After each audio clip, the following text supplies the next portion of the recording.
Here we are, Saleh. Hey Fabio, how are you? I'm pretty good. I'm very excited to tell everyone today about our Better Science idea.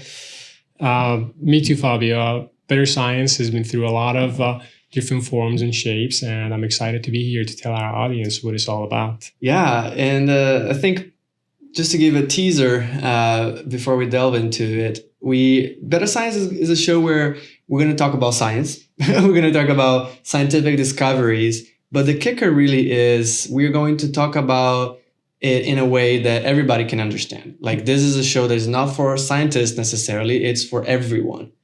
Indeed, Better Science is a show about bridging the gap between science and the public. But before we tell you what Better Science is all about, I think it's a good idea to tell our audience who we are and what we do. So I'll start by introducing my good friend, Dr. Fabio Brizol de Costa. Fabio received his Bachelor's of Science in Biomedical Sciences with focus on immunology. He received his PhD in biochemistry and cell biology with focus on tumor microenvironment. Outside of academia, Fabio is a fascinating person. He's very well read and always brings an objective and unique perspective to any discussion. Fabio loves communicating science to a lay audience in an easy to understand way with lots of examples and analogies. And I think all of these attributes combined make Fabio a great host for this show. One of Fabio's hobbies is collecting orchids. And last time I checked, Fabio had 10 orchids. How many do you have now, Fabio? Yeah, I think I have about 12 now. Definitely not a lot, but they are hard plants to keep up with. Right. I know a thing or two about plants, and orchids are definitely one of the hardest ones to grow. In addition to collecting orchids, Fabio is an avid backyard barbecuer. He's Brazilian, and based on my sample size of a few Brazilian friends, I know that Brazilians love meat, and Fabio knows a lot about different kinds of meat, and his barbecues are some of the best I've ever had. And most importantly, the taste of his barbecues are reproducible. And if you know anything about the scientific method, you know that we care a lot about reproducibility. So absolutely, absolutely, yeah. Well, thank you, Saleh. That was a very kind introduction. I definitely still have a lot to learn in terms of barbecuing. But now let me introduce you, my great friend Saleh. So Saleh got his bachelor's and master's in biomedical engineering, and his focus was on computational neuroscience at the time. And now he's actually finishing his PhD in medical physics, where his research project is investigating methods to detect colorectal cancer early, because I think that's really important. Like with cancer, you really want to detect it early or treat it well, right? So he's doing an amazing job there. And but Saleh, like me, I think one of the reasons why we kind of synergize, he has a lot of great ideas about talking about science and communicating science and being able to have everyone really understand what studies are all about. And as we'll tell you a little bit more later, but I think that's one of the reasons why this whole idea even came off, was through this synergy. But yeah, so outside academia, Saleh is actually a very, very passionate financial market, almost like a guru. This guy knows so much about the market. Like, I've learned so much with him about trading, investing. It's one of those topics that, everyone has that little thing that they can talk for hours. One of those things for Saleh is definitely the market. And the other thing that a lot of people may not know is that Saleh loves to DJ. So obviously not in any professional capacity, maybe in the future. Like playing right now. And it's really amazing, to see him play, because he always explains to me how you can mix up the music, and he makes you appreciate the music a lot better. Exactly. It really makes you appreciate music more, because you listen more carefully when you mix music. Well, Fabio, this introduction would not be complete without introducing our supporting staff. Dr. Cheyenne on the left, Toro, Dr. Mushi, Arvin, and Sid Vicious. These are our fairy friends who you might see jumping on the table from Yeah, we'll see. time to time. But yeah, they are all integral part of our Better Science family. So yeah, like he said, maybe you'll see them around. Right. So yeah, Fabio, I think our audience might be interested to know how the Better Science idea started. You know, every project has a start. You start with an idea. The ideas morph into another idea. Sometimes you never visit them again, Yeah. and it was also the case with Better Science. Sure.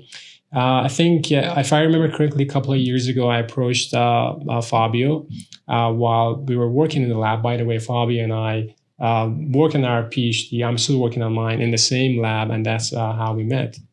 I approached Fabio and asked him a question. I was really just trying to pick Fabio's brain, and because I love business ideas, and I wanted to see what's going on in this guy's head. And I asked him, Fabio, if there was one thing you could do, anything, start a business, what would it be like after you graduate? And I'll let Fabio tell us what his answer was. Yeah, so my answer was I would love to do something about the reproducibility issues in science. As scientists, we all experience a certain degree of challenges while we're trying to go on about our experiments and publish our results. And one of the things that has existed for the longest time is a reproducibility issue, which some call crisis, where it is a crisis, Fabio. I mean, according to, I just want to interject here and give you an example of why it is a crisis. There was a study published in Nature recently that surveyed over 1,500 scientists, and the outcome of this study was that over 70% of the scientists could not reproduce another scientist's experiments, and over 50% of them could not produce even their own experiments. So it is a crisis. Yeah, I mean, exactly. So I was telling Salah, this would be extremely difficult to pull off, but I would love to maybe create an institution that could independently verify results by reproducing them, verify them from other scientists, and maybe give them a certificate that could let them publish their results in a faster way, because they can say, hey, they go to the journal and say, hey, these are independently verified experiments. It could also help the lab get more funding, because the government would see that this lab has a track record of having experiments that are reproducible. So who's the government going to want to give money to, right? Right. So anyways, but we quickly realized that because of the complexity of science and the reagents and materials and whatnot, equipment, it would be nearly impossible to pull this off, even at a small scale. So we started to try to think about other ways to... Right. And you never know, Fabio. Some of our audience might take off with that idea. Yeah, I mean, you need a lot of money. Right. So, of course, we didn't give up there, and we continued to brainstorm. And I remember I approached Fabio sometime later, and I asked him, Fabio, are you interested in making a science show? Because I love watching the science shows. I always love watching Carl Sagan and science shows like that. And interestingly enough, Fabio said he's always wanted to do the same thing, and that's how Better Science was born. So the motivation for our show is that we know there is a communication gap between science and the public. This communication gap has been amplified by the ongoing pandemic. There's a lot of misinformation in the media. News outlets are sensationalizing scientific findings, and we're getting mixed messages from politicians, from health officials, and even scientists. And I think that the public maybe losing faith in science, and we want to do something about it. Oh yeah, that's so true. Like I hear it on a weekly basis about how the trust in science has been declining and declining. So with all that in mind, really the idea, not the idea, the mission with this idea would be to talk about some of those topics and in a way that everybody can understand. Bring these discussions to the public. Try to increase the excitement that people have in science, and because everybody knows science is awesome, right? But right now, we need to bump up that idea and really, because look, at the end of the day. And anyone watching this, even if you're in another country, if you hold a job and you pay taxes, some of that money is going to fund public research. In fact, in the United States alone, over half of all research done in academia, schools, universities, is funded by the public. So it's not only your right to be able to understand the science that's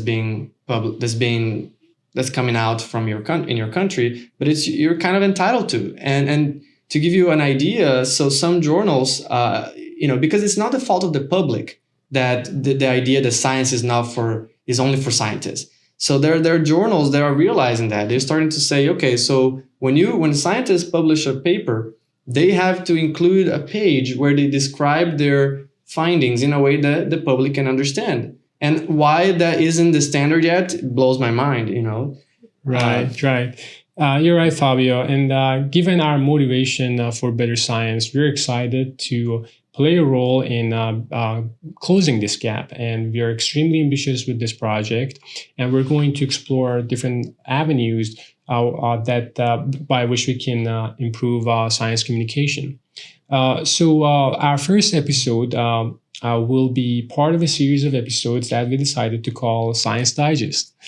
These are 15 to 20-minute episodes where we will bring to you a scientific paper that may be trending, it may be controversial or taken out of context, sensationalized by the media, and tell you how the study was done, tell you the weaknesses, the strength, and outcome of the study. And at the end, we will share with you our perspective and why you should care about it or why you should not. Yeah, and actually that's a big point, because a lot of times, how many of you have seen on the news, on social media, those sensationalized headlines and say, oh, the cure of cancer has been discovered, or this new strain of coronavirus is going to kill humanity, or any other thing like that.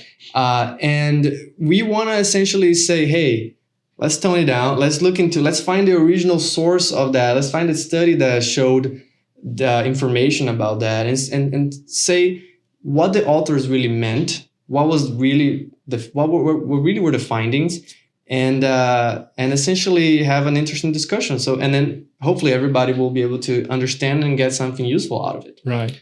So what is our first episode going to be, Fabio? Yeah, so with that, I'll give everybody a little teaser. The first episode is going to be about sleep. I think everyone right now is a little bit tired of hearing about COVID all the time, although it's inevitable. We probably will talk about COVID at some point.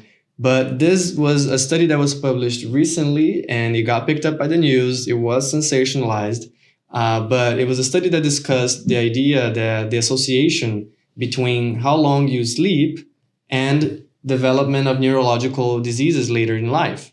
So I hope everybody will tune in for that.